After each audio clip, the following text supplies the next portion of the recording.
Bismillahirrahmanirrahim.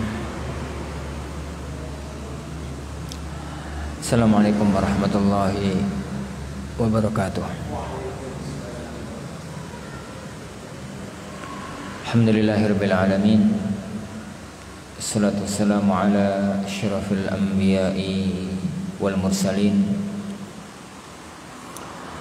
Nabiyyina Muhammadin wa ala alihi wa ashabihi ajma'in. Wala haula wala quwwata illa billahi rabbil alamin. Allahumma salli wa sallim wa barik ala nabiyyina Muhammad wa ala alihi wa ashabihi ajma'in. Amma ba'd. Akhwani fiddin, azani Allah wa iyyakum. Alhamdulillah, kita senantiasa diberikan oleh Allah Subhanahu wa taala curahan anugerah yang agung sehingga kita bisa kembali bertemu di majelis kita, majelis Umdah Al-Ahkam oleh Al-Imam Abdul Ghani Al-Maqdisi rahimahullahu taala. Insyaallah Subhanahu wa taala, kalau tidak salah ingat, kita masih pada Kitabul Janaiz. Maunya anak itu kita selesaikan bulan yang lalu, tapi kayaknya kemarin masih nyisakan 3 hadis.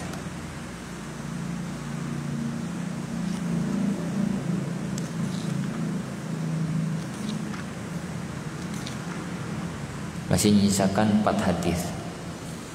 Ya bener ya? Apa anak salah? Anak khawatir karena parokannya ini kalau dirubah orang bingung. Kita baca hadis akhir dari kitab Al-Janaiz dari Umdatul Ahkam.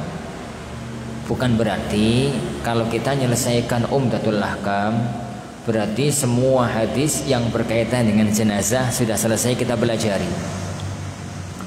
Karena Umdatul Ahkam itu beda dengan Bulughul Maram, beda dengan Muharrar Ibn Abdul Hadi, beda dengan Muntaqal Akhbarnya Ibnu Taimiyah Al-Jadd. Umdatul Ahkam itu ditulis oleh Imam Abdul Ghani Al-Maqdisi, mengumpulkan hadis-hadis sahihain yang disepakati Bukhari Muslim yang berkaitan dengan masalah-masalah fikih. Jadi hadis Bukhari Muslim tok. Itu pun yang disepakati. Jadi karena hadis Bukhari Muslim itu kan ada yang muttafaq alaih, ada yang disepakati, diriwayatkan Bukhari iya, diriwayatkan Muslim iya. Ada yang diriwayatkan Bukhari tok tanpa Muslim, ada yang diriwayatkan oleh Muslim tok tanpa Bukhari. Lah, hadis-hadis Umdatul Ahkam maunya Imam Abdul Ghani Al-Maqdisi itu hanya kelompok yang pertama tok. Jadi pun tidak semua hadis Bukhari Muslim yang dalam masalah fikih boleh masukkan di sini. Itu yang pertama. Apalagi hadis-hadis di luar Bukhari Muslim, apalagi kalau itu hadis-hadis di luar Bukhari Muslim. Jadi kalau ingin jadi untuk meluaskan kembali maka bisa menggunakan kitab-kitab yang lainnya. Sisi keutamaan kitab semacam ini, jadi kajian hadis dari kitab Umdatul Ahkam, maka kita tidak perlu lagi untuk mengingat-ingat hadis itu sahih atau tidak. Pokoknya kalau pernah mempelajari kitab ini dan ingat hadis ini pernah kita pelajari dari Umdatul Ahkam, berarti sahih gitu aja, karena pasti dalam riwayat Bukhari Muslim. An Aisyah radhiyallahu anha qalat, beliau mengatakan lamma ishtaka an-nabiyyu, tatkala Rasulullah sallallahu alaihi wasallam sakit keras. Beliau tatkala mengeluhkan sakit keras, dalam kondisi sakit. Dzakara ba'dhu nisaihi kanisatan ra'ainaha fi ardhil Habasyah. Sebagian istri-istri beliau itu menceritakan tentang adanya gereja yang mereka lihat di negeri Habasyah. Yuqalu laha Maria. Gereja itu namanya Gereja Maria. Wa kanat Ummu Salamah wa Ummu Habibah atata ardhal Habasyah. Dan Ummu Salamah serta Ummu Habibah itu pernah datang ke negeri Habasyah. Fadzakarata min husniha wa tasawwira fiha. Keduanya menceritakan indahnya bangunan dan indahnya gambar-gambar yang terdapat pada gereja tersebut. Farafa ra'sahu sallallahu alaihi wasallam, maka Rasulullah sallallahu alaihi wasallam pun mendongakkan kepalanya. Tatkala itu beliau berbaring sakit. Faqala, lalu beliau mengatakan, ulaika idza mata fihimur rajulus salih. Mereka itu adalah orang-orang yang kalau ada orang soleh yang meninggal dunia, banau ala qabrihi masjidah. Mereka itu bangun masjid, tempat sujud di kuburannya. Summa sawwaru fihi tilkas suwar. Lalu mereka gambar tersebut. Ulaika syirarul khalqi indallah. Mereka itu adalah orang-orang yang syirarul khalq, orang-orang yang jelek, yang paling jelek indallah, di sisi Allah, makhluk yang paling jelek di sisi Allah Subhanahu wa taala. Di hadis berikutnya dari Aisyah juga, Rasulullah sallallahu alaihi wasallam bersabda, qala Rasulullah fi maradhihi alladhi lam yakum minhu. Rasulullah sallallahu alaihi wasallam bersabda dalam suasana beliau sakit yang enggak bangun lagi, dalam artian sakit yang membawa wafatnya beliau. Ini sakit yang membawa wafatnya beliau. Beliau sallallahu alaihi wasallam mengatakan, la'anallahu al-yahuda wan nasara. Allah melaknat orang-orang Yahudi, orang-orang Nasrani. Ittakhadhu qubur anbiya'ihim masajid. Mereka menjadikan kuburan nabi-nabi mereka sebagai masjid. Qalat, berkata Aisyah, walaula dzalika, seandainya bukan karena hal itu, ubriza qabruhu, niscaya kuburan beliau akan dinampakkan. Ghaira annahu khusyiya an yutakhadha masjida. Hanya saja beliau itu khawatir kuburannya akan dijadikan sebagai masjid. Kuburannya akan dijadikan sebagai masjid. Ini dua hadis yang berkaitan dengan ini. Al-Imam Abdul Ghani Al-Maqdisi rahimahullah menutup pembahasannya dengan satu hadis. Kita baca sekalian karena pembahasannya ringan. An Abi Hurairah, dari Abu Hurairah radhiyallahu anhu, qala Rasulullah sallallahu alaihi wasallam, man syahidal janazata, barang siapa yang ikut menyaksikan jenazah, hatta yusalla 'alaiha, sampai disolati, falahu qirat, maka dia mendapatkan pahala 1 qirat. Wa man syahidaha hatta tudfan, barang siapa yang menyaksikan jenazah sampai dimakamkan, falahu qiratan, maka dia berhak mendapatkan 2 qirat.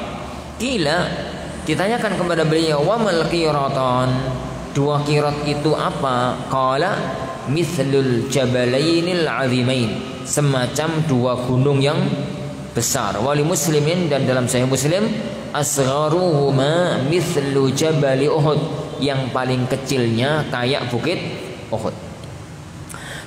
Ada 2 masalah berarti yang terdapat dalam beberapa hadis yang telah kita baca tadi. Masalah yang pertama kita bahas dulu, yaitu masalah keutamaan orang yang ngurusi jenazah. Sebagian keutamaan orang yang nyaksikan jenazah, bukan ngurusi ya, nyaksikan jenazah. Jadi orang yang menyaksikan jenazah itu ada dua tahapan keutamaan.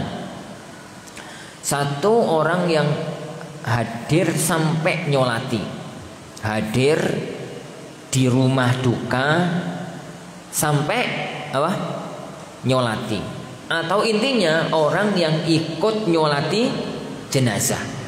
Orang yang ikut nyolati jenazah maka dia mendapatkan pahala 2 atau 1 qirat. Lah, orang yang ikut nyolati sekaligus, jadi orang yang ikut nyolati sekaligus ikut apa? Nguburkan, jadi ikut nguburkan, maka dia mendapatkan ini 2 qirat. Dia itu mendapatkan 2 qirat. Pada dan azanillahu yani wa iyyakum. Jadi para ikhwatiddin azanillahu wa iyyakum. Mengantarkan jenazah yang paling sempurna, yani yang paling sempurna itu adalah orang yang mulai wafat dia ikut ke rumah duka. Dia ikut ke rumah duka. Kemudian sampai apa? Nyolati. Sampai nguburkan, kemudian mendoakan mayit, baru kemudian pulang. Orang itu yang pasti mendapatkan apa? 2 qirat. Orang itu yang pasti mendapatkan 2 qirat. Nah, yang kedua, orang yang dia itu ikut nyolati sampai selesai nyolati, maka dia pasti mendapatkan satu qirat, mendapatkan 1 qirat. Adapun kalau orang itu ikut proses jenazah, akan tetapi apa ya, ke rumah duka sebentar di situ, yani setengah jam, 1 jam, tapi nggak ikut apa? Nyolati, tapi nggak ikut nyolati, maka pahala ini tidak dia dapatkan. Apakah dia mendapatkan pahala? Iya, tetap mendapatkan pahala menjaga hubungan dengan sesama muslim, berbuat baik terhadap sesama muslim, bela sungkawa kepada sama muslim, itu tetap mendapatkan pahala, tapi pahalanya tidak yang disebutkan dalam hadis ini, tidak pahala qirat atau qiratain. Itu masalah yang pertama. Yang kedua ya kawan, apa itu qirat? Qirat dalam bahasa Arab itu ada 2 makna. Ada qirat al-kabir, ada qirat as-saghir. Ada qirat dalam arti besar, ada qirat dalam arti kecil. Ya, dalam arti kecil. Kenapa? Karena lafadz qirat itu kadang-kadang dipakai untuk masalah besar, sesuatu yang besar, kadang-kadang dipakai untuk sesuatu yang kecil.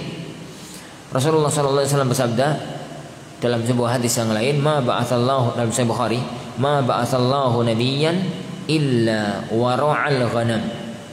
Tidaklah pernah Allah itu ngutus seorang nabi kecuali pernah gembala kambing. Tidaklah Allah ngutus seorang nabi kecuali pernah gembala kambing. Dikatakan kepada beliau, wa anta ya Rasulullah, jenengan ya Rasulullah, emang pernah gembala kambing?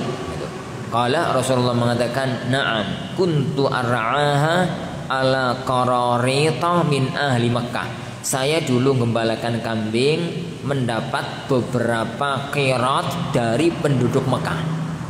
Yang Anda tidak membahas tentang masalah gembala kambing, tapi yang bahas itu lafaz qirat. Jadi kuntu ar'aha ala qararita min ahli Makkah. Saya pernah gembalakan kambing mendapatkan upah beberapa qirat oleh penduduk Mekah. Lah, ini qirat. Hadis ini juga qirat. Tapi kalau kita lihat keterangan para ulama, ala qararita min ahli Makkah itu adalah saya dulu gembalakan tapi diupah me'titi. Gitu. Saya dulu menggembalakan mendapat upah sedikit. Padahal di sini lafaz qirat itu barang besar, yang paling kecil aja kayak bukit Uhud, yang paling kecil kayak bukit Uhud. Kalau begitu berarti qirat itu ada 2 makna. Ada al-qirat al-kabir, Qirot dalam arti besar, dan ini makna dari hadis ini. Qirot yang paling kecil itu adalah apa? Semacam bukit Uhud. Adapun kalau qirot yang kecil itu adalah uang receh kalau bahasa kita. Beberapa dirham, beberapa rupiah lah gitu menurut yani kadar uang kita. Wallahu a'lam. Kita kembali pada hadis tentang hal-hal yang berkaitan dengan hadis Aisyah tadi. Ini hadis Aisyah tadi. Hadis Aisyah tadi menceritakan bahwasanya tatkala Rasulullah Shallallahu Alaihi Wasallam sakit parah, itu Rasulullah SAW kan minta izin untuk diramut di rumah siapa? Aisyah. Sebelum itu beliau mulai sakit itu akhir Safar. Beliau mulai sakit itu akhir Safar, tanggal 29 atau tanggal 30 Safar itu mulai sakit. Dan beliau meninggal dunia tanggal 12 Rabiul Awal. Beliau meninggal sakit itu 10 hari lebih gitu. Sakit itu 10 hari lebih. Di hari awal-awal sakit itu beliau masih pindah dari satu rumah ke rumah yang lain. Pindah dari satu rumah ke rumah yang lain. Kebetulan memang rumah Rasulullah SAW, rumah para istrinya itu nggak jauh-jauh, mepet-mepet gitu ya. Mepet-mepet dari masjid gitu ya. Antara satu rumah tonggoan gitu loh. Rumahnya Aisyah, Hafsah, Zainab itu tonggoan jejer. Di gang sebelahnya gitu rumahnya Ummu Salamah sama rumahnya siapa gitu. Pokoknya jejer-jejer gitu. Jadi mepet-mepet rumahnya beliau itu mepet-mepet. Jadi pada waktu awal beliau sakit, awal-awal sakit itu Rasulullah SAW itu pindah malam ini di sini, besok di Papah jalan ke sana, besok lagi jalan ke tempat yang lain begitu. Tapi lama-lama Rasulullah SAW itu karena sakitnya tambah parah, maka beliau singkat cerita izin untuk diramut di rumah Aisyah. Rasulullah SAW tatkala ngomong begitu, istrinya mengatakan, "Nggih ya Rasulullah, jenengan nggak apa-apa di rumah Aisyah, biar kami yang ngumpul. Biar kami kalau setiap pagi, setiap siang, setiap hari kami akan ngumpul di rumahnya Aisyah. Kita yang akan ngumpul di rumah Aisyah radhiyallahu anha." Pada waktu mereka ngumpul-ngumpul itulah, mereka ya namanya 9 orang ngumpul jadi satu. Yuk cerita ngalur ngidul. Lah, salah satu yang diceritakan itu adalah Ummu Salamah sama Ummu Habibah. Kenapa? Karena Ummu Salamah itu pernah tinggal di negeri Habasyah. Ummu Habibah pernah tinggal di negeri Habasyah. Kedua-duanya pernah hijrah ke negeri Habasyah. Dan negeri Habasyah itu negeri Nasrani, negeri Ahlul Kitab. Yang di negeri Nasrani itu banyak gereja yang dibangun indah-indah. Terus di situ banyak patung-patung kesyirikan, patung Maria, patung ini, patung itu, patung itu. Gitu. Mereka berdua cerita di negeri Habasyah itu loh. Ini masjidnya, gerejanya bagus-bagus bangunannya. Terus dalamnya itu ada patung ini, patung itu, patung macam-macam, patungnya bagus-bagus gitu. Begitu Ummu Salamah sama Ummu Habibah cerita semacam itu, maka Rasulullah SAW ngomentari, loh, patung-patung itu ulaika idza mata fihimur rajulus salih. Mereka itu apabila ada orang soleh di antara mereka yang meninggal dunia, mereka buat tempat ibadah di kuburannya. Lalu mereka membuat patung-patung tersebut. Mereka itulah kata Allah Subhanahu, kata Rasulullah SAW, ulaika syirarul khalqi indallah. Mereka itu makhluk yang paling jelek di sisi Allah Subhanahu wa taala. Ulaika syirarul khalqi indallah. Mereka itu makhluk yang paling jelek di sisi Allah Subhanahu wa taala. Dan dalam hadis yang kedua, Rasulullah SAW mengatakan la'anallah. Al-la'nu itu adalah al-ib'adu an rahmatillah. Semoga Allah melaknat. Maksudnya adalah semoga Allah menjauhkan dia dari rahmat. Dan semua larangan yang disertai laknat berarti dosa besar. Orang-orang Yahudi, orang-orang Nasrani yang menjadikan kuburan nabi mereka sebagai masjid, yang menjadikan kuburan nabi mereka sebagai masjid. Beberapa faedah yang kita ambil dari hadis yang berbarokah ini. Pertama, perbuatan ini perbuatan haram dan dosa besar. Perbuatan ini perbuatan haram dan dosa besar dari dua sisi. Sisi yang pertama, Rasulullah menyebutnya dengan la'ana, dan semua dosa yang disertai dengan laknat maka dia adalah dosa besar. Semua dosa yang disertai dengan laknat maka dia adalah dosa besar, karena makna laknat adalah dijauhkan dari rahmat Allah dunia dan akhirat. Itu yang pertama. Yang kedua, Rasulullah menyebut pelakunya itu syirarul khalqi, sejelek-jelek makhluk, sejelek-jelek makhluk. Jadi orang, bukan sekedar orang, makhluk yang paling jelek. Dua sifat itu menunjukkan bahwa perbuatan yang dilakukan ini adalah masuk dalam kawasan apa? Dosa besar yang sangat besar, sampai Rasulullah SAW menyebutnya sebagai syirarul khalqi, jadi makhluk yang paling jelek. Itu yang pertama. Yang kedua, yang masuk dalam dosa besar yang ada dalam hadis ini itu apa? Yang masuk dalam besar itu adalah ittakhadhu qubur anbiya'ihim masajid. Mereka menjadikan kuburan nabi mereka sebagai masjid. Mereka menjadikan kuburan nabi mereka sebagai masjid. Apa makna ittakhadhu qubur anbiya'ihim masajid? Menjadikan kuburan sebagai masjid itu mengandung tiga makna. Itu mengandung tiga makna. Makna yang pertama, menguburkan orang di masjid. Jadi menguburkan orang di masjid.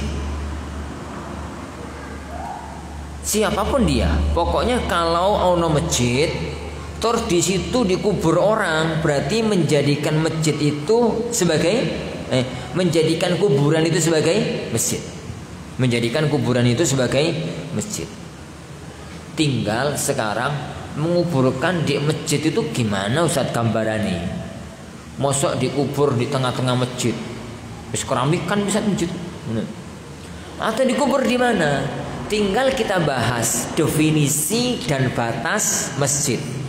Definisi dan batas masjid. Batas masjid itu apa? Para ulama sepakat. Jadi masjid itu, para ikhwan, sebelum kita bahas sepakatan para ulama lagi, masjid itu ada dua bentuk. Ada masjid yang pakai pagar, pakai sur, pakai pagar. Ada masjid yang enggak pakai pagar. Masjid yang pakai pagar itu kayak ini. Ini masjid, terus halaman. Halaman masjid itu terus ada pagarnya, membatasi antara tanah yang ikut masjid dengan luar, dengan jalan. Itu masjid yang musawwar, masjid tempat yang ada masjid yang ada pagarnya. Yang kedua, masjid yang nggak pakai pagar. Jadi bagian masjid itu kan masjid langsung jalan. Masjid langsung jalan. Sudah, pokoknya atau masjid terus halaman langsung jalan. Jadi gorok-gorok pagar lain gitu. Kalau masjid langsung jalan, maka masjid itu bangunannya yang dipakai untuk sholat.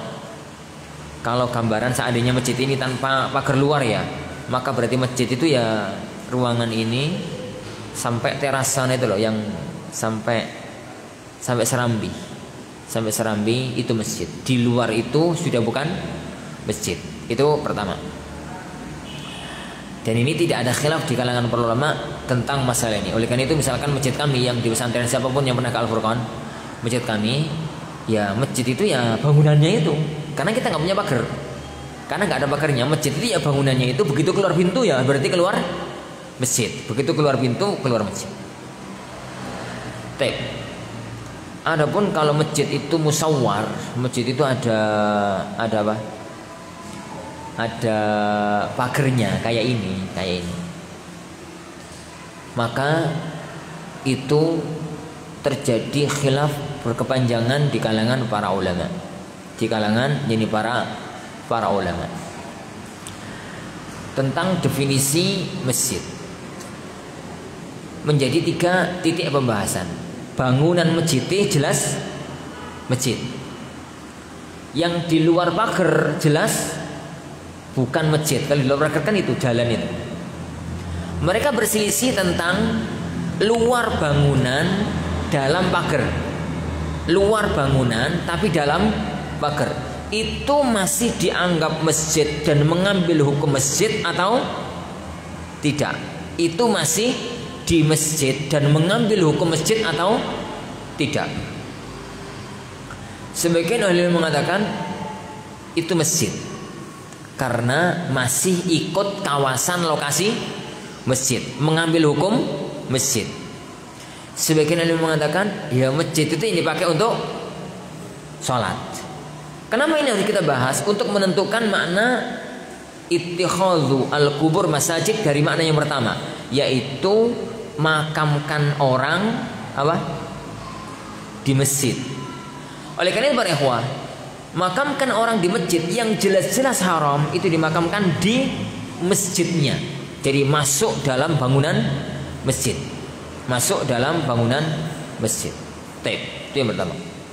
Adapun kalau itu dimakamkan di luarnya, itu sedikit dipermasalahkan oleh para ulama. Apakah itu maknanya dibangun di masjid atau tidak? Meskipun kecenderungan anak pribadi, pokoknya dia di area masjid berarti dimakamkan di masjid. Dan itu makna yang pertama.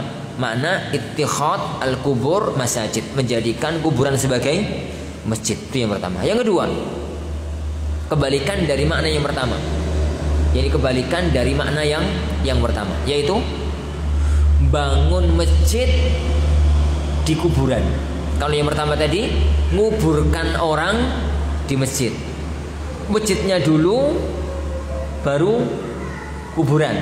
Yang kedua ini kuburannya sudah ada, terus dikeramatkan, terus dibangun masjid di situ. Dikeramatkan, terus dibangun masjid di situ. Itu makna yang kedua. Kalau dalam konsep yang kedua ini berarti kuburan dulu baru masjid. Yang ketiga, sholat menghadap ke kuburan. Sholat menghadap ke kuburan, kecuali sholat jenazah. Ini kecuali sholat jenazah otomatis. Ini sholat menghadap ke kuburan. Menghadap ke kuburan. Nah, dalam makna yang ketiga ini, berarti makna dari hadis ini adalah bisa jadi orang itu tidak sholat di area kuburan, tapi sholatnya itu pas menghadap kubur, pas menghadap kuburan, tanpa pembatas, tanpa pembatas. Maka itu makna yang ketiga. Itu makna yang ketiga. Makna ittakhadhu qubur anbiya'ihim masajid. Dan ketiga-tiganya masuk dalam la'anallah, melaknat, Allah melaknat perbuatan tersebut. Itu masalah ini. Lah, masalah ini para hadirin azanillahu wa iyyakum berbeda atau sedikit berbeda dengan kasus berikutnya. Kasus berikutnya itu adalah masalah bagaimana hukum sholat di masjid tersebut. Hukum sholat di masjid yang ada kuburannya atau masjid yang dibangun pada kuburan. Apa hukum sholat di masjid tersebut? Sholat di masjid tersebut ada dua kemungkinan. Sholat di masjid tersebut ada dua kemungkinan. Kemungkinan yang pertama, orang sengaja sholat di masjid tersebut karena ada kuburannya. dia sengaja ke situ karena di situ ono kuburane, karena untuk mengagungkan kuburan itu dia pingin sholat di situ. Seandainya gono kuburane dia nggak akan ke situ. Contoh, dan ini gambarannya misalkan kepingin sholat kemana? Ke sana, di sana ada kuburannya wali fulan. Sholat di tempat itu. Yang ini sholatnya batal, haram, dan sholatnya nggak sah. Kenapa? Karena sholat itu ada bentuk ta'zim kepada makhluk, ada bentuk pengagungan kepada makhluk yang berbau kesyirikan. Itu yang pertama. Adapun yang kedua, adapun yang kedua, dan ini yang sering terjadi. Yang kedua dan ini yang sering terjadi. Apa itu? Orang sholat di masjid semacam itu tapi gak ada niatan untuk kuburannya. Gak ada niatan untuk kuburannya. Dalam arti jenengan ada misalkan ya tonggo masjid, terus sholat ya di situ. Masjid itu ono kuburan nih. Dia sholat di situ bukan karena kuburan itu, tapi karena memang ngomongnya tonggoan masjid, tonggo masjid itu. Atau gambarannya gini lah paling enak. Jadi musafir, kemudian jalan azan, cari masjid yuk. Oh iya wis, sak nemu masjid, sak nemu masjid tadi kita berhenti. Jalan dapat setengah jam, nemu masjid pinggir jalan, ada masjid. Ini parkir, kita sholat dulu. Ini kita sholat. Begitu turun,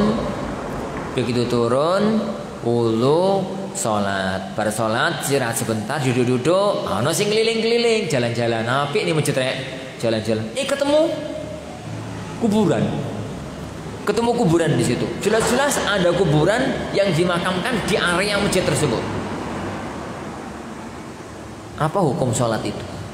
Karena dia sholat di situ bukan demi kuburannya, nepai kebetulan ketemu nih masjid itu. Dia sholat karena ketemunya masjid itu, bukan karena ada kuburannya. Apa hukum sholat di masjid semacam itu dengan niatan yang semacam itu? Sholat di masjid itu sholatnya sah karena dia tidak ada niatan untuk mengagungkan kuburan. Dia tidak ada niatan untuk mengagungkan kuburan. Hanya apakah dia dosa atau tidak, itu yang diperbincangkan oleh para ulama. Sebagian ulama mengatakan haram. Nek ngerti ono kuburane haram tapi sholatnya sah. Jadi sebagian ulama mengatakan makruh, gitu ya. Dibenci sholat itu tapi sholatnya sah. Sedangkan pribadi sholatnya haram, dia haram melakukan itu tapi sholatnya sah. Loh kok aneh Ustaz? Diarani haram kok sah. Banyak contohnya. Sholat itu haram tapi sah. Ono wong sholat pakai baju hasil maling. Ono wong sholat, ono wong kepingin sholat, yani ono wong maling, ngono ya, maling. Sarunge maling, bajune maling, kopiahnya maling. Itu dipakai sholat. Dia sholat pakai baju dari hasil curian. Apa hukum orang tersebut? Orang tersebut pas sholat ikut dosa karena pakai baju haram. Pertanyaannya, sholatnya sah apa enggak? Pertanyaannya, sholatnya sah apa enggak? Contoh lain, ada orang merampok rumah orang lain, ngerebut rumah orang lain dengan cara yang haram. Jadi rumah itu dia rebut, seharusnya haknya fulan, dia rebut. Seharusnya rumah itu haknya orang lain, dia rebut. Lalu dia nempati rumah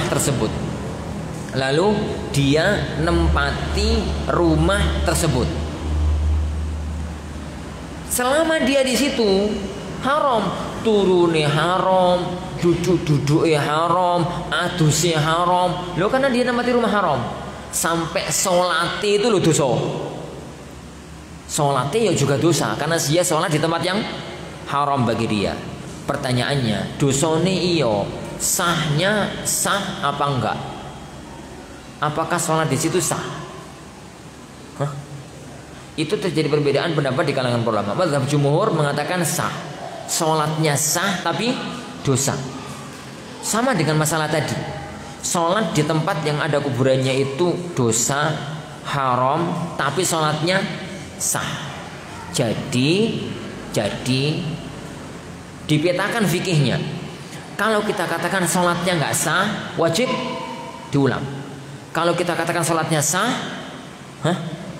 tidak wajib diulang dan tidak perlu untuk diulang. Hanya perbuatan haramnya dia bertobat kepada Allah Subhanahu wa taala. Perbuatan haramnya dia itu bertobat kepada Allah Subhanahu wa taala. Wallahu a'lam.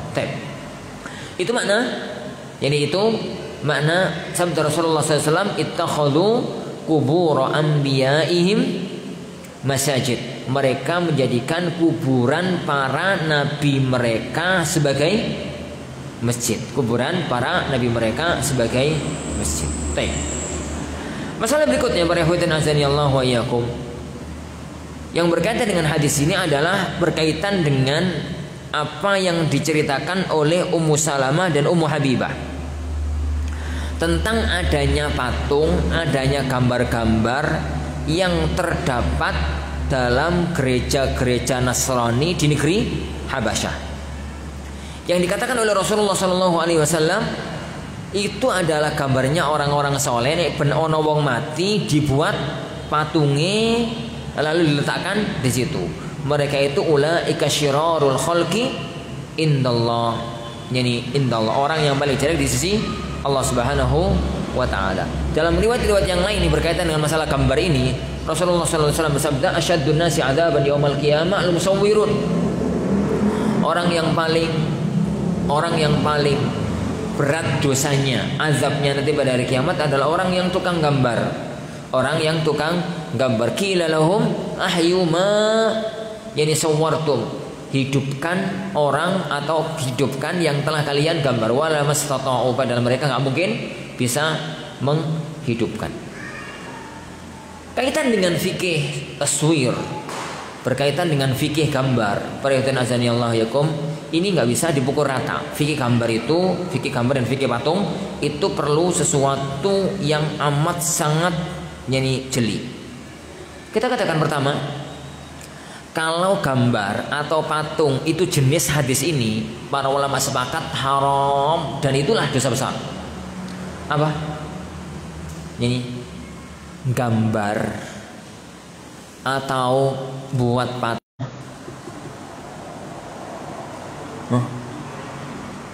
gambar tokoh orang soleh yang disembah atau yang akan disembah.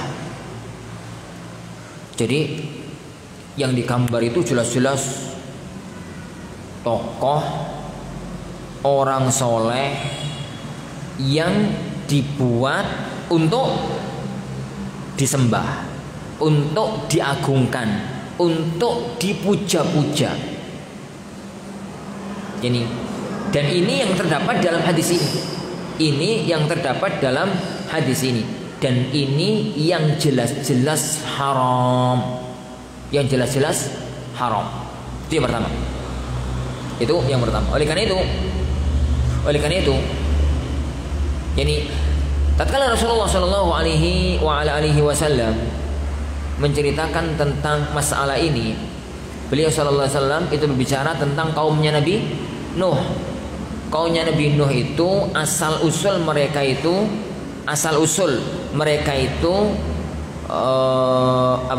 berbuat syirik gara-garanya gambar. Awalnya itu gara-gara gambar orang-orang soleh, kemudian dipatungkan, kemudian dipuja-puji, kemudian nanti disembah, kemudian nantinya disembah. Ini yang pertama. Yang kedua, gambar kalau untuk dihinakan itu nggak ada masalah. Gambar untuk dihinakan itu nggak ada masalah. Apa contohnya? Rasulullah SAW pernah masuk ke rumah Aisyah. Beliau melihat di rumah Aisyah itu ono korden, ono gambari. Korden bergambar makhluk apa? Bernyawa. Korden bergambar makhluk bernyawa. Rasulullah SAW marah. Sampai Aisyah takut gitu sama Rasulullah. Saya berlindung kepada Allah dari marahnya Rasulnya. Ini. Maka kemudian Rasulullah SAW mengatakan mengingkari adanya gambar tersebut. Oleh Aisyah gambar itu diturunkan terus dipotong-potong, dipakai spray, dipakai bantal gitu. Digawe apa? Alas turu buat alas tidur. Setelah Rasulullah tahu bahwasanya ternyata spray itu sudah tidak lagi dipajang tapi dibuat alas, kemudian dibiarkan oleh Rasulullah Shallallahu Alaihi Wasallam. Dalam fikihnya para ulama, gambar dihinakan, kayak keset, ya, gawe lap, gambar diinjek-injek, ini sebagai bukti bahwasanya gambar itu dihinakan. Sampean gambar presiden di keset, terus digawe kesetan presiden lanesu, penghinaan itu. Sampean gambar orang tua kita, terus dilihat di keset, terus gawe injak-injak, mana nesu, karena itu penghinaan. Jadi bentuk yang semacam itu masuk dalam penghinaan, dan itu yang dibolehkan oleh beliau Sallallahu Alaihi Wasallam. Yang dibolehkan oleh beliau Sallallahu Alaihi Wasallam. Yang ketiga, gambar atau patung untuk mainan anak-anak. Untuk mainan anak-anak, bukan mainan orang dewasa ya, mainan anak-anak. Ini mazhab jumhur para ulama mengatakan boleh. Jumhur ahli ilmu mengatakan boleh. Diambil dari mana? Diambil dari hadis Aisyah radhiyallahu anha dalam Sahihain. Aisyah itu mempunyai banat, mempunyai boneka anak-anak wedok. Ya, beliau itu mempunyai banat, mempunyai boneka anak-anak. Nggak jelas bonekanya Aisyah itu bahannya dari apa. Pokoknya boneka. Jadi yang pasti ya bukan boneka plastik kayak sekarang, tapi bentuknya itu boneka. Jadi anak-anak gitu boneka. Lah Aisyah itu kalau Rasulullah SAW pas nggak ada, itu seringnya manggil teman-temannya anak-anak Ansor. Ingat Aisyah radhiyallahu anha dinikahi oleh Rasulullah SAW umur berapa? Umur 6. Beliau mulai hidup rumah tangga dengan Rasulullah SAW umur berapa? Umur 9. Jadi Aisyah itu hidup rumah tangga dengan Rasulullah itu sejak cilik, seumur 9. Isa seneng pasaran, dulinan gitu lah. Lah Rasulullah SAW istrinya kan banyak. Kadang-kadang di sini, kadang-kadang di sini, kadang-kadang di sini, kadang-kadang di sini. Pada waktu Rasulullah nggak ada di rumah, Aisyah itu sering manggil teman-temannya anak-anak Ansor yang seumur, yang sebaya, tapi cak cilik, belum nikah. Ini masih kecil, belum nikah. Itu dijak mainan boneka-bonekaan gitu, dijak mainan boneka dulinan. Dia kok cak saiki pasaran gitu lah, main boneka. Suatu hari pada waktu Rasulullah SAW, jadi pada waktu Aisyah itu sedang mainan boneka-bonekaan itu, Rasulullah SAW itu datang. Jadi kan dari luar Rasulullah mau datang itu kan kelihatan ya. Begitu kelihatan Rasulullah mendekat mau masuk ke rumahnya Aisyah, anak-anak wanita Ansor ini bubar, melayu, bubar. Ini tapi mereka bubar itu dari rumah Aisyah itu Rasulullah melihat ada bocah-bocah cilik keluar dari rumahnya Aisyah, melayu gitu. Rasulullah masuk, begitu masuk masih melihat Aisyah di dalam. Beliau tanya, ngapain tadi? Ini teman-temanmu pada pergi. Takut ya Rasulullah sama jenengan, ya. Takut sama jenengan. Oh, gitu. Ya sudah, panggil aja lagi, mainan lagi nggak apa-apa kok, ya. Panggil aja lagi. Lalu Rasulullah SAW membuka pintu rumah, pintu kamar. Ternyata di belakang kamar itu ada beberapa boneka yang disembunyikan oleh Aisyah. Lah di antara boneka itu ada boneka kuda. Kudanya itu dia sayap. Kudanya itu punya sayap. Kira-kira di zaman Rasulullah boneka kuda itu bahannya apa ya? Tanah. Dulu tanah tekon di Jaziratul Arab. Ini. Kemungkinan kain, kemungkinan kayu, atau apalah nggak ngerti anak bahannya. Yang pasti itu nggak plastik. Zaman itu orang plastik. Ini. Alakulin ada boneka berbentuk kuda, dua sayap. Rasulullah tanya, Aisyah, sejak kapan kuda duwe sayap? Ngono ya. Sejak kapan kuda punya sayap? Nina Aisyah komentar, loh ya Rasulullah, jenengan nggak tahu ya? Kudanya Nabi Sulaiman tuh punya sayap loh. Kudanya Nabi Sulaiman itu punya sayap. Rasulullah hanya senyum, hanya tertawa mendengar komentarnya Aisyah. Sisi pengambilan dalil dari hadis itu menunjukkan beliau membiarkan Aisyah mainan boneka. Boneka itu gambar berbentuk patung. Tapi untuk siapa? Anak-anak. Tapi untuk anak-anak. Bahkan beliau sampai level mempersilahkan Aisyah untuk mainan sama teman-temannya. Sampai level candaan dengan Aisyah berkaitan dengan kuda yang bersayap, gitu ya. Kuda yang bersayap. Lah, menunjukkan dalam madhab jamahir para ulama, dalam madhab mayoritas para ulama, boneka-bonekaan yang berbentuk makhluk bernyawa untuk anak-anak itu boleh. Jadi itu boleh. Di zaman sekarang ya mungkin dari apa? Ya dari apalah gitu ya. Kalau zaman sekarang ya entah boneka itu yang itu loh yang dipakai apa itu guling, boneka apa gitu, atau mungkin dari plastik atau mungkin dari apa untuk anak-anak, gak untuk bapak jadi untuk jadi anak-anak. Untuk anak-anak. Kalau bonekanya dibuat mainan untuk anak-anak boleh, berarti buatnya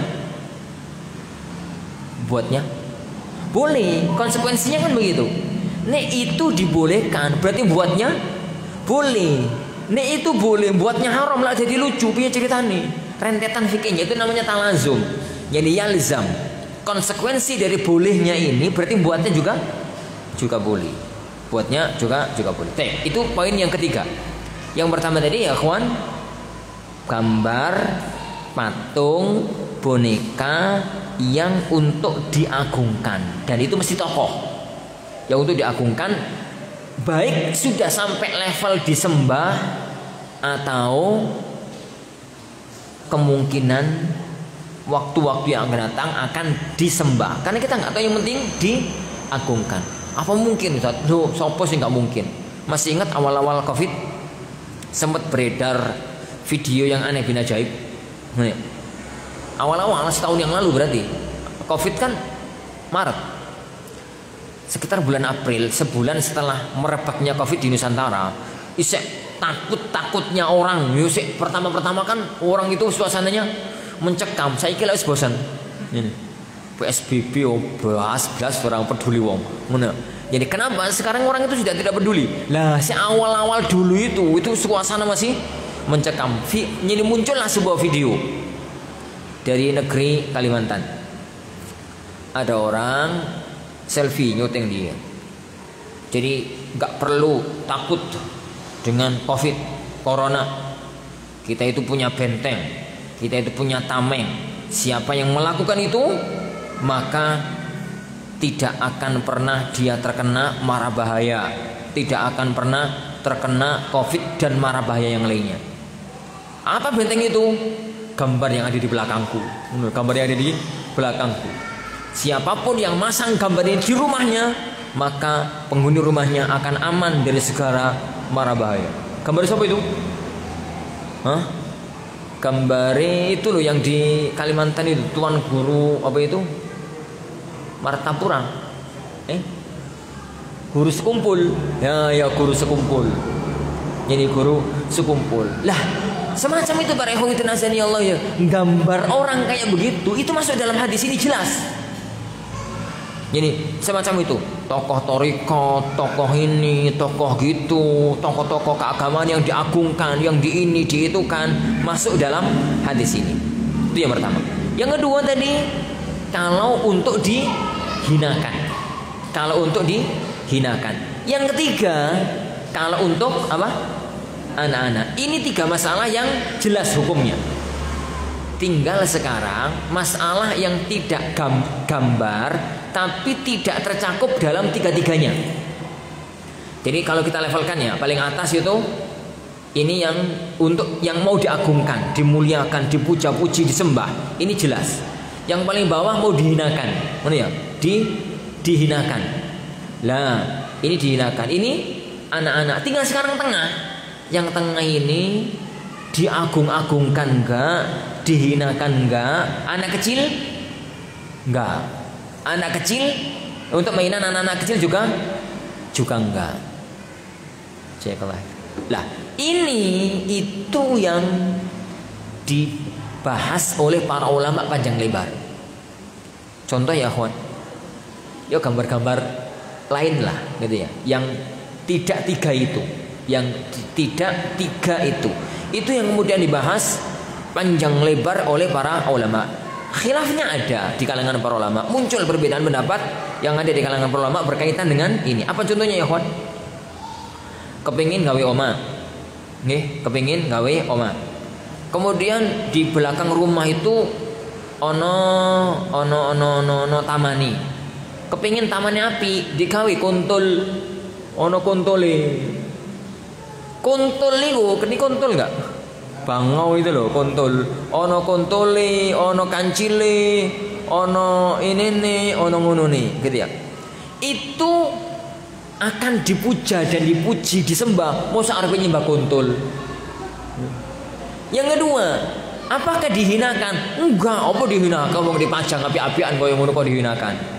Untuk mainan anak-anak, enggak. Untuk mainan bapake, seneng bening ngurini omaku, seneng suasananya indah. Ya, yang ini itu yang ada khilaf di kalangan para ulama. Ada khilaf di kalangan para ulama. Jumhur ahlul ilmi mengatakan tetap haram. Tapi haramnya tidak level pertama, otomatis. Keharamannya tidak level pertama, tapi haram. Entah itu wujudnya patung, entah itu wujudnya gambar. Apa dalilnya? Pertama, keumuman. Sabda Rasulullah sallallahu alaihi wasallam, asyaddun nasi 'adzaban yaumal qiyamah al-musawwirun. Manusia yang paling azabnya paling besar di hari kiamat adalah orang-orang yang tukang gambar. Berarti hukum asalnya terlarang, kecuali yang dibolehkan. Kecuali yang dibolehkan. Itu yang pertama. Yang kedua, cermati hadis Ibunda Aisyah. Cermati hadis Aisyah. Tatkala Rasulullah sallallahu alaihi wasallam masuk rumah, beliau marah karena di rumah ono korden, terus di korden itu ono gambari. Kira-kira gambar yang ada di korden Ibunda Aisyah itu gambar apa? Mosok koyo Aisyah itu masang gambar Tuhan-Tuhannya, tokoh-tokohnya orang kafir, tokoh-tokohnya itu. Gak mungkin. Kemungkinan besar ya gambarnya Aisyah itu gambar-gambar ya apa lah gitu ya, gambar-gambar standar. Bukan mungkin gambarnya Lata, gambarnya Uzza, gambarnya Manat, gambarnya ini, gambarnya itu. Gak mungkin. Mustahil. Meskipun demikian, diingkari, dilarang oleh Rasulullah SAW. Baru nggak diingkari oleh Rasulullah pada waktu dipotong-potong dijadikan ini spray. Dipotong, diturunkan jadi spray, diinjek-injek gitu, dituruni dan macam-macam, dihinakan, baru kemudian tidak diingkari oleh beliau sallallahu alaihi wa ala alihi wasallam. Wallahu a'lam. Ini fikih ini para ikhwah fitin azanillahu wa iyyakum. Fikih ini itu berkaitan dengan gambar yang langsung gambar, hasil karya tangan. Hasil karya tangan. Lah, di zaman modern ini muncul dua kasus lagi dalam fikih ini. Kasus foto, yang kedua kasus video. Yang pertama kasus foto, yang kedua kasus video. Jadi ini masalah lain. Jadi 4 poin yang kita sebutkan di atas tadi itu berkaitan dengan fikih gambar kalau ngelukis. Hasil karya tangan gitu ya. Adapun muncul fikih yang baru berkaitan dengan apa? Foto atau video. Ini masalah modern, masalah belakangan, masalah hari-hari ini. Pembahasannya adalah tatkala orang begini ya. Foto jebret, gimana? Itu gambar atau enggak? Itu gambar, surah, taswir ataukah tidak? Ini secara bahasa yo, tapi secara syar'i apakah semacam itu? Sebagian ahli ilmu mengatakan itu bukan gambar, itu bukan surah. Kenapa? Karena itu cuma rekaman kejadian asli tapi diabadikan. Asli tapi diabadikan. Sebagian ahli mengatakan apapun namanya tetap hasil karya tangan, minimalnya jebret. Terus engkau di print. Lah jebret karo di print itu kan tetap apa? Hasil tangan. Jadi titik masalahnya kalau dalam masalah foto itu pembahasan yang muncul di kalangan para ulama, mutu itu masuk dalam musawwirun ataukah tidak? Jadi ataukah tidak? Itu letak masalahnya. Jadi kehati-hatiannya ditinggalkan. Meskipun saya harus mengatakan bahwa khilafnya ada di kalangan ahlul ilmi. Khilafnya ada di kalangan para ulama. Lah, hukum ini itu lebih ringan lagi kalau divideokan. Kalau video itu jelas-jelas bukan taswir. Kenapa? Karena video itu jelas-jelas rekaman kehidupan. Video itu jelas-jelas rekaman fakta kehidupan. Dan dia nggak mati, dia itu gerak-gerak kecuali dimatikan. Jadi kecuali dimatikan kan jadi foto yang dimatikan. Tapi ini enggak, dia itu kan ini gerak-gerak. Ala kulin. Jadi ala kulin. Kalau memang semacam itu para ikhwan azanillahu wa yakum. Jadi kalau memang hukum fikihnya sampai selevel itu, maka jika ada hajah, jika ada keperluan, maka menjadi boleh. Jika ada hajah, jika ada keperluan syar'i, maka menjadi boleh. Wallahu alam bissawab. Ini secara global perincian hukum masalah taswir. Jadi masalah taswir itu butuh diperinci satu demi satu, tidak bisa dibuat pukul rata. Karena antara level pertama dengan level yang terakhir itu jelas beda. Antara satu hukum dengan hukum yang lain itu jelas berbeda. Yang ada dalam hadis ini itu adalah taswir level pertama, gambar tokoh, matungkan tokoh, gambar tokoh yang minimalnya dipuja dan dipuji, diagungkan, khawatirnya akan apa? Disembah. Khawatirnya meskipun nggak sekarang, suatu ketika nanti akan disembah. Wallahu a'lam bissawab. Baik. Barakallahu yakum, insyaallah subhanahu wa taala. Sampai di sini akhir dari pembahasan kita tentang Kitabul Janaiz. Insyaallah pada waktu yang akan datang akan kita lanjutkan pada Kitabuz Zakah, pembahasan tentang masalah az-zakah. Wallahu alam. Sebelum mana tutup majelis ini, barangkali ada yang mau disampaikan, monggo. Barakallahu fikum. Baik berkaitan dengan materi kita maupun yang lain.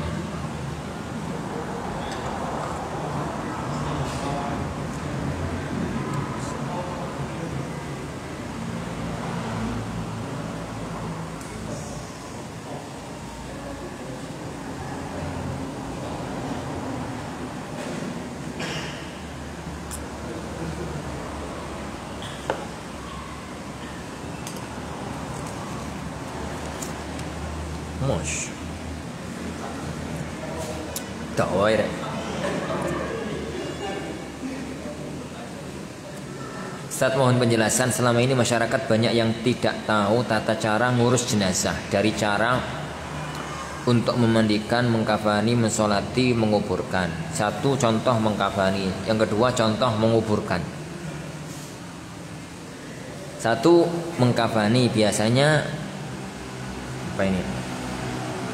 Orang meninggal itu tangan disedekapkan, padahal tidak ada sunnah. Yang kedua menguburkan, bahwasanya manusia itu asalnya dari tanah, maka kembali pada tanah, maka tata cara menguburkan langsung dikubur. Tapi masyarakat banyak melakukan diadani pakai kayu untuk penghalang tanah, tidak ditalkinkan, dikasih kembang. Mohon penjelasannya. Pertama, Ana dulu pernah janji kalau kitab Janaiz ini selesai, maka kita akan praktek. Situ orang, situ nggak bisa. Tapi nggak sekarang. Bulan depan. Jadi kajiannya khusus praktek. Jadi awal itu langsung praktek. Mulai dari saat sakaratul maut. Mulai dari saat orang itu sakaratul maut, terus meninggal dunia, terus mandikan, ngafani, nyolati, terus nguburkan. Insya Allah 1,5 jam cukup lah.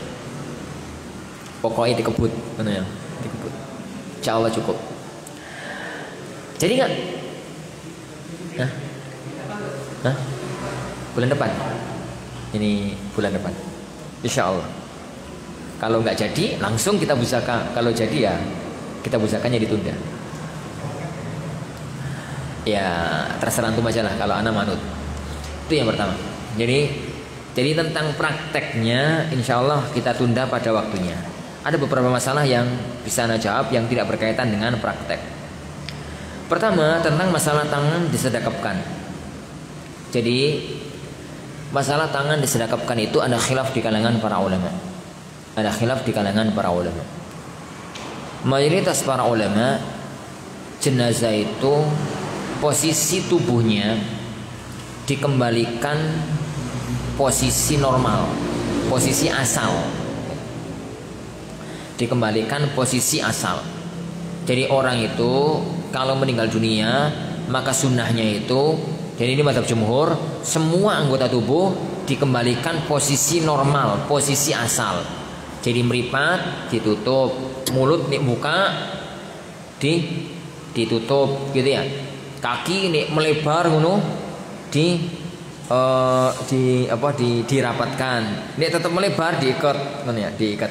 Lah, tangan posisi normalnya tangan itu sedekap apa selonjor? Selonjor. Sedekap itu digawe. Nek normal iku ya selonjor gitu.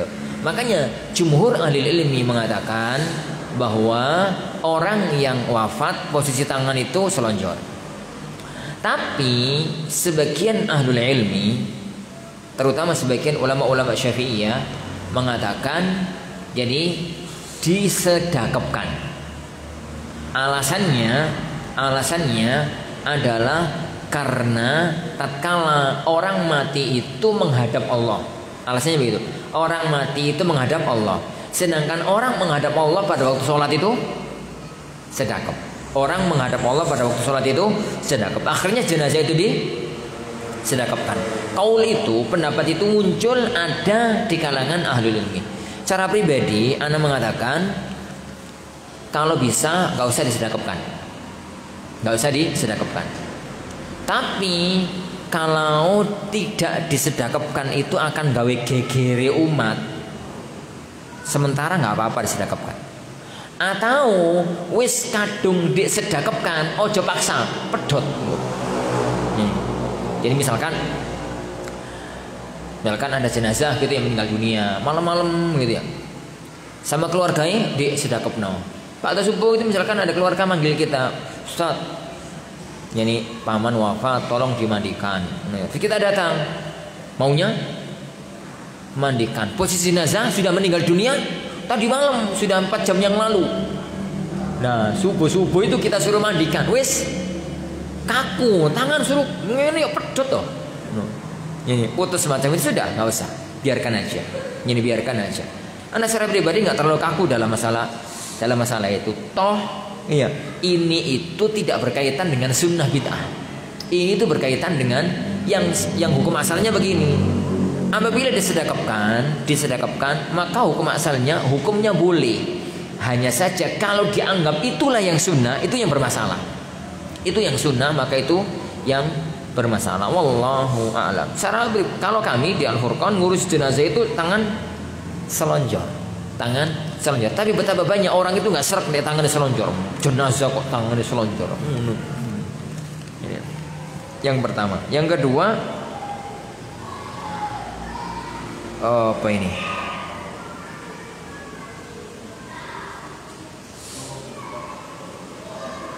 Pertama menguburkan, atau yang kedua masalah diadzani.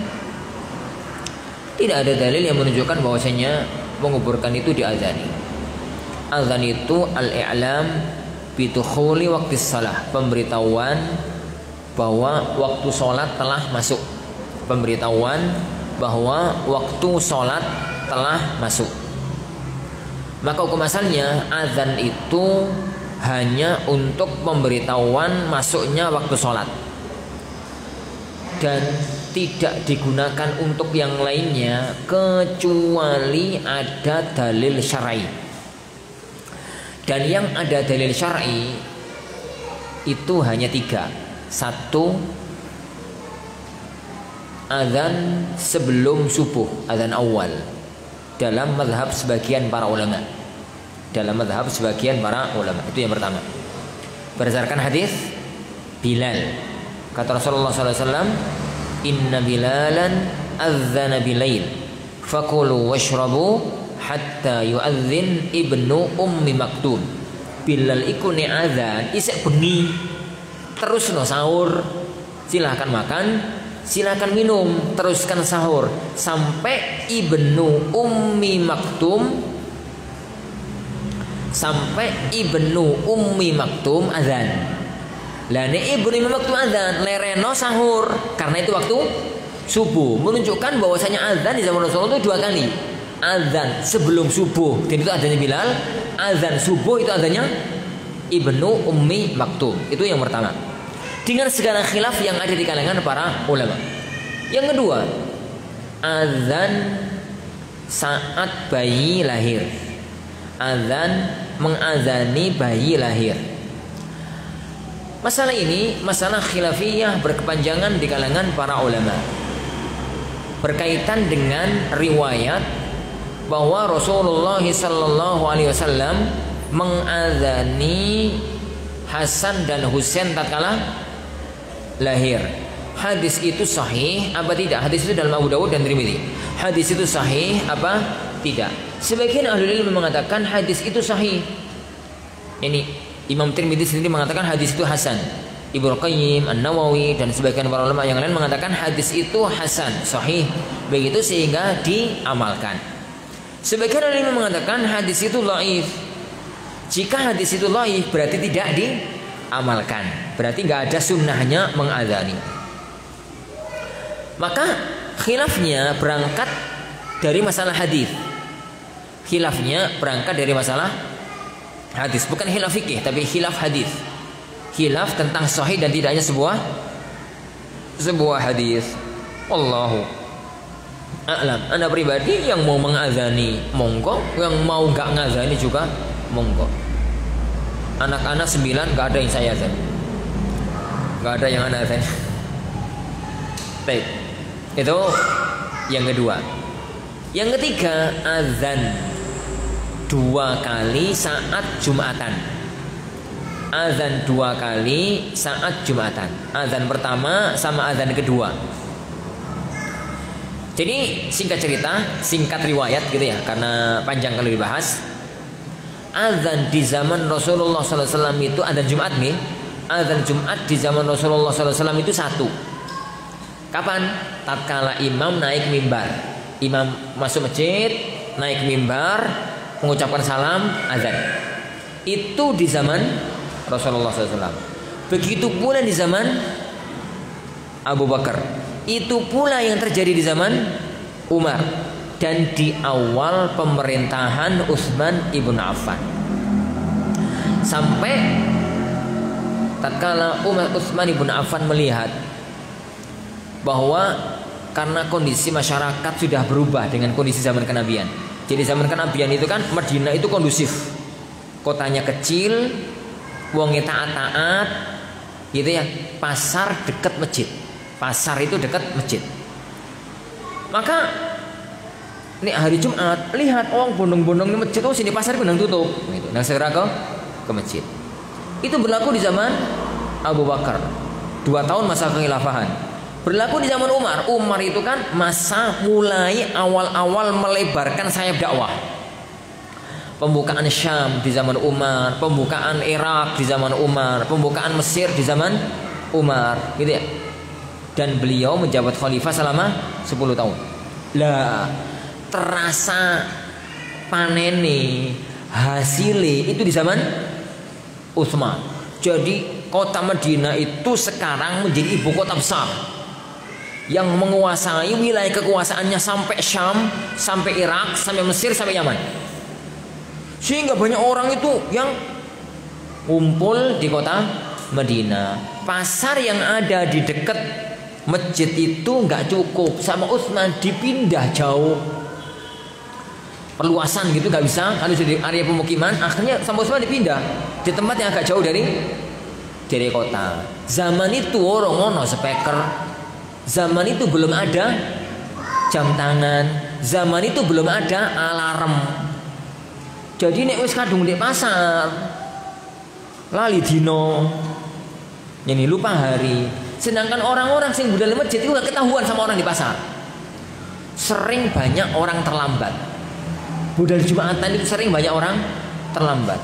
Mereka ngerasain apa ya? Pasar kok rada sepi yo. Astagfirullah, Jumatan yo budal terlambat. Rata-rata semacam itu, banyak yang semacam itu di zaman Utsman. Akhirnya kan berpikir, piye carane ben wong Jumatan iki yang orang Jumatan ini enggak terlambat. Jadi enggak terlambat. Akhirnya beliau beristihad untuk ngasih pengumuman jauh-jauh sebelum waktu Jumatan. Pengumuman itu pakai azan.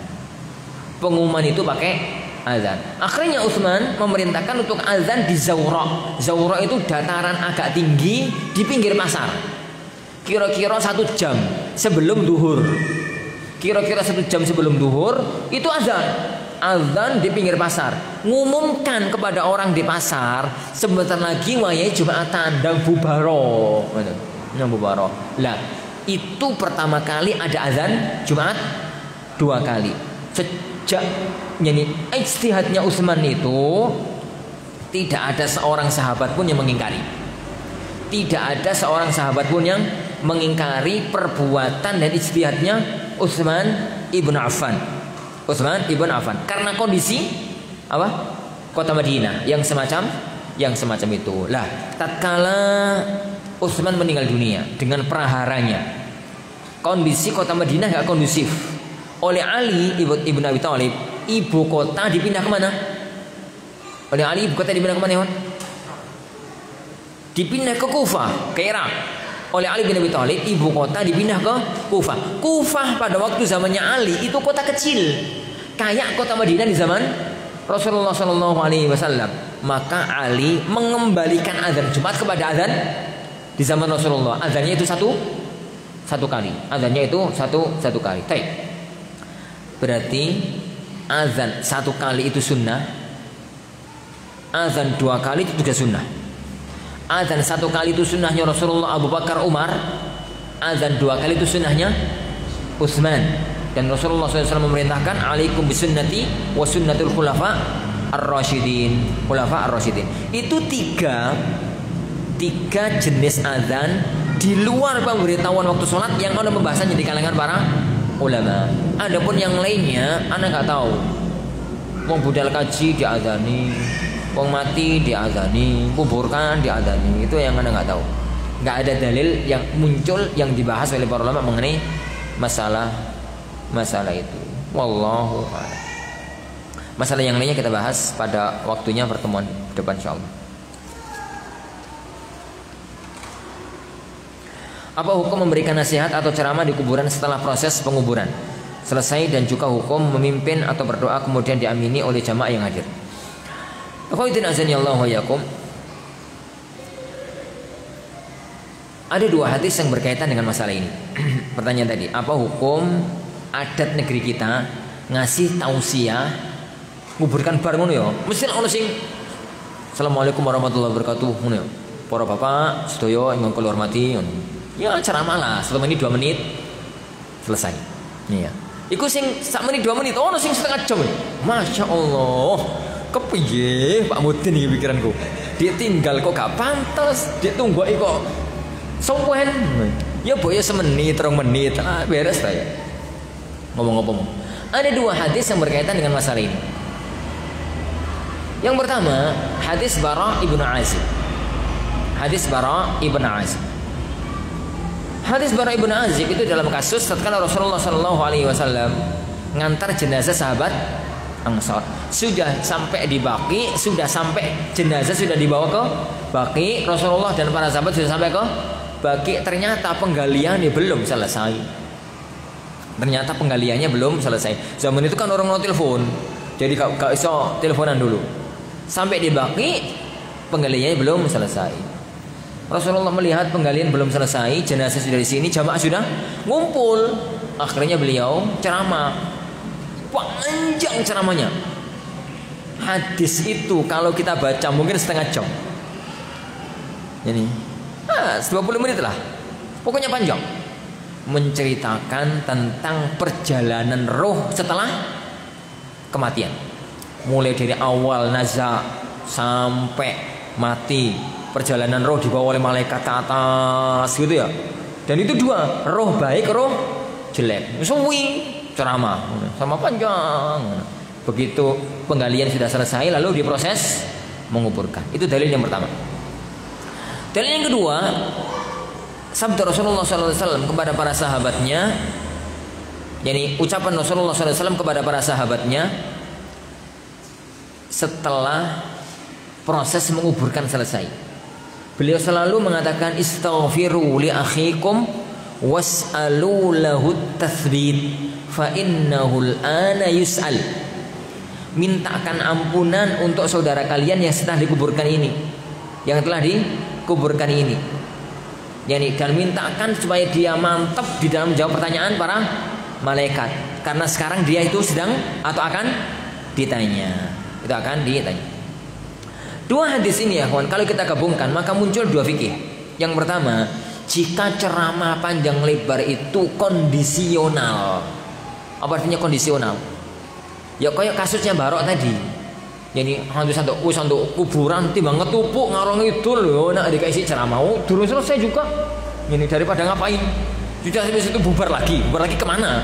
Itu namanya kondisional. Atau ada kondisi-kondisi tertentu yang ingin untuk disampaikan oleh syekh di kampung itu kepada jamaah. Misalkan, jadi ada kematian yang perlu dijadikan ibrah. Orang ini semalam sehat, seger buker. Isu-isu wafat. Penting itu untuk disampaikan kepada jamaah sekalian. Semalam siapa yang di masjid? Kami, bapak ini kemana? Sama-sama kita semalam Ustaz di masjid, ngobrol. Sekarang sudah wafat, perlu disampaikan. Ya? Jadi bukan rutinitas, tapi kondisional. Kalau itu tidak ada khilaf di kalangan para ulama, boleh. Tidak ada khilaf di kalangan para ulama, apa? Boleh. Kenapa sifatnya kondisional? Yang kedua, adapun kalau sifatnya rutinitas, maka cuma batasan sangat pendek pada titik itu tadi. Istaghfiru li akhikum was'alu lahu tathbit. Kan ditambahi, kasih tambahan sangat singkat. Gak usah ceramah panjang lebar. Ceramah ngalor idul kullu nafsin dha'iqatul maut. Qala Ibnu Katsir, berkata Ibnu Katsir berkata ikut ceramah apa. Cukup para sahabat sekalian. Bismillah, alhamdulillah, wassalatu wassalamu ala rasulillah. Para jamaah sekalian, saya atas nama keluarga jazakumullah khair membantu ini proses keluarga kami, mudah-mudahan diberkahi oleh Allah Subhanahu wa taala, jenengan semua mendapatkan pahala. Barang siapa yang masih ada sangkut paut masalah harta, mohon hubungi kami. Tapi pesan Rasulullah sebelum meninggalkan majelis supaya kita itu ini memintakan ampun, gini sudah selesai. Wassalamualaikum warahmatullahi wabarakatuh. Selesai. Semenit. Ojo 10 menit mau jadi setengah jam, ya semacam itu. Ini Allahu a'lam. Untuk dikatakan bid'ah enggak bisa. Untuk dikatakan itu bid'ah nggak bisa. Kenapa? Karena Rasulullah sendiri mengatakan pada waktu selesai kuburkan istaghfiru li akhikum, jadi istaghfiru li akhikum, dan itu mirip-mirip dengan ceramah. Hanya titiknya adalah titik itu. Allahu a'lam bissawab.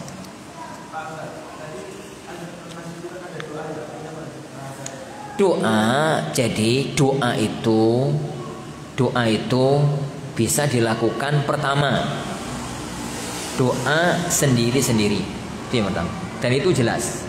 Atau ada yang doa mengaminkan, Doa mengaminkan itu pun hukumnya doa sendiri-sendiri. Doa jama'i yang dipermasalahkan oleh para ulama itu doa terpimpin. Allahumma ighfir. Itu doa yang dipermasalahkan. Adapun doa yani Allahumma ighfir lana wa liwalidina amin. Itu sebenarnya doa sendiri-sendiri. Itu bukan doa jama'i. Itu doa satu orang yang lainnya mengaminkan. Perhatikan ya kawan, fikih masalah doa. Doa jama'i yang dipermasalahkan para ulama itu bukan doa terus ada yang mengaminkan. Tapi doanya kok tadi itu bareng-bareng mau. Ini Allahumma ighfir. Itu yang bermasalah. Itu yang doa terpimpin. Adapun doa masing-masing atau doa satu yang lainnya mengaminkan maka enggak ada masalah. Wallahu a'lam bissawab. Hukum baju atau pakaian yang ada hukum gambar makhluk bernyawa. Baju yang masih dipakai yang ada gambar makhluk bernyawanya itu bukan hukum 1, 2, 3. Itu masuk hukum yang keempat, yang jumhur para ulama mengharamkannya. Kenapa? Karena baju itu bukan dihinakan. Baju itu dihinakan pas dikucek tok. Apa mainnya pas di wol kalau ompol ngono. Ya itu tok dihinakan nih. Tapi pada waktu dipakai ngono ini itu malah keren, dimuliakan. Allah.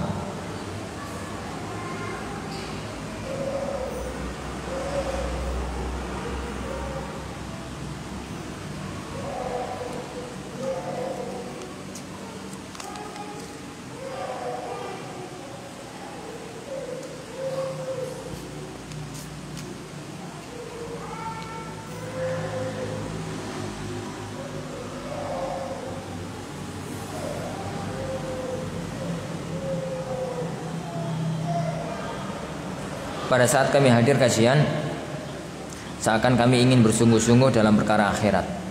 Akan tapi selepas dari kajian, seakan kami lupa dengan perkara akhirat, sibuk dengan urusan dunia. Mohon nasihatnya. Ana juga begitu. Alhamdulillah, dalam Sahih Bukhari, suatu hari alhamdulillah itu mengatakan kau temu Abu Bakar. Beliau kemudian ngomong, ya Abu Bakar, ini ya Abu Bakar, alhamdulillah telah munafik. Abu Bakar bingung, loh alhamdulillah kan sahabat besar, sahabat mulia. Kok tiba-tiba saya mengatakan alhamdulillah telah munafik? Ya Abu Bakar, ngapain kamu tuh ngomong semacam itu? Lah piye? Kalau saya pas di hadapan Rasulullah itu dinasihati Rasulullah, masya Allah, koyok-koyok surga itu di depan mata, mantap begitu. Tapi kalau saya pulang, ketemu bojo, ketemu anak, kerja, itu kayaknya yang tadi sampaikan Rasulullah itu berkurang. Berarti saya ini munafik, wahai Abu Bakar. Itu ngomongnya alhamdulillah. Nah Abu Bakar kemudian komentar, loh podo. Abu Bakar mengatakan, loh aku yang ngono, berarti aku munafik. Nah, ayo lapor sama Rasulullah. Akhirnya berdua lapor sama Rasulullah SAW. Di hadapan Rasulullah SAW, alhamdulillah mengatakan, ya Rasulullah nafaqah alhamdulillah. Ya Rasulullah, alhamdulillah telah jadi munafik ya Rasulullah. Rasulullah ngomong, ngapain kok ngomong kayak gitu? Kemudian beliau menceritakan yang tadi. Lalu Rasulullah SAW mengatakan, ya alhamdulillah, seandainya status imanmu, posisi imanmu, level imanmu itu stabil kayak kamu pas di hadapanku, la safahat kal malaikah, niscaya para malaikat akan nyalami kamu saking apike. Tapi alhamdulillah gak iso saatan ono waktu iman itu meningkat, ono waktu iman itu menurun. Tugas kita, ojo hadis ini jangan dijadikan alasan. Ngono gak apa-apa saja. Ojo. Ini Rasulullah hanya mengatakan, iman kalau naik turun itu dari satu sisi normal. Dari satu sisi normal, karena manusia itu punya akal, punya hawa nafsu. Kadang-kadang muncak, kadang-kadang nurun. Kadang-kadang nurun. Tapi tugas kita adalah berusaha untuk iman itu stabil. Berusaha. Tapi nek arang-arang turun, ojo ngarani dia itu munafik gitu. Ojo sampai kalau gitu gak apa-apa turun-turun gak apa-apa. Kepiye to? Jadi nek turun diusaha dinaikkan, nek turun berusaha dinaikkan. Dan itu yang kita lakukan. Kalau menurun cari teman yang baik. Ibnu Qayyim itu menceritakan, kalau kami itu iman kami sedang goyah, yang kita lakukan sowan ke guru kami Ibnu Taimiyah. Nek begitu memandang wajah guruku, imannya naik. Iku mandang tok. Tapi engkau mulai balik naik. Jadi ternyata penyakit ini bukan penyakit antum aja, penyakit saya juga. Dan ternyata itu juga penyakit para ulama.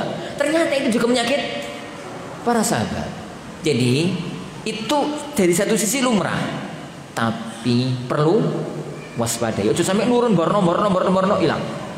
Tapi kemudian kita naikkan. Makanya para ulama, para sahabat dulu itu kan sering ngomong sama teman-teman yang lain, ta'al nazdad imana. Ta'ala najlis nazdad iman. Yuk duduk yuk nambah iman. Waduh. Duduk yuk ngumpul nambah iman. Nih saya kan enggak, yuk ngumpul marung. Kalau zaman para sahabat dulu, jadi najlis nazdad imana. Yuk kita ngumpul nambah iman. Apa? Ya ngumpul baca Quran bareng, ngumpul kajian, ngumpul nambah iman. Saya kira ngumpul enggak? Nah, alhamdulillah kita ngumpul nambah iman. Ini mulai kapan-kapan menanya ngumpul nambah iman, ya, dan macam-macam gitu. Allah alam, insyaallah subhanahu yang kita pelajari kita lanjutkan pada waktu yang akan datang biidzni rabbina tabaraka wa taala. Kita akhiri subhanakallahumma wa bihamdika asyhadu an la ilaha illa anta astaghfiruka wa atubu ilaik. Sallallahu wasallam wa baraka nabi Muhammad. Assalamualaikum warahmatullahi wabarakatuh.